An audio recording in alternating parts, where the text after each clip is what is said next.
আমরা কিছুক্ষণ আগে আমরা মানুষের সমাগম করার জন্য এই জায়গাটা বেছে নিয়েছিলাম।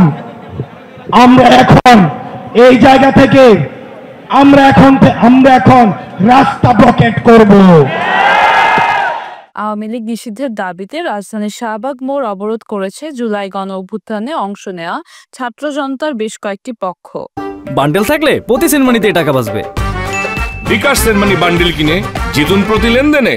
জাতীয় নাগরিক পার্টি এনসিপির মুখ্য সংগঠক হাসনাত আব্দুল্লাহর নেতৃত্বে কয়েক হাজার ছাত্র জনতা আজ শুক্রবার বিকেল 5টার দিকে শাহবাগ মোড় অবরোধ করেন।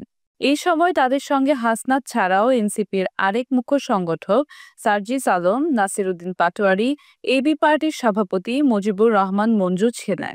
হোটেল ইন্টারকন্টিনেন্টালের দিক থেকে ছাত্র জনতা শাহবাগ মোড়ে জড়ো হন।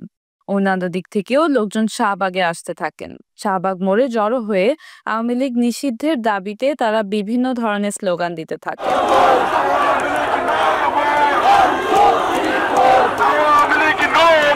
এর আগে গতকাল বৃহস্পতিবার রাত 10টার দিকে হাসনাতের নেতৃত্বে একদল ছাত্র জনতা আওয়ামী লীগ নিষিদ্ধের দাবিতে প্রধান উপদেষ্টার বাসভবন যমুনার সামনে অবস্থান নেন। সারা রাত সেখানে অবস্থানের পর আজ দুপুরের দিকে তারা মিন্টু রোডের মুখে চলে আসেন এবং সেখানে সমাবেশের জন্য মঞ্চ তৈরি করেন।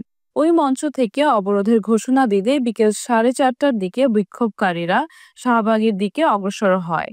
পুলিশ সে সময় হোটেল ইন্টারকন্টিনেন্টাল থেকে কাকরাইল মসজিদ পর্যন্ত সড়কে ব্যারিকেড দিয়ে যান চলাচল বন্ধ করে দেয়।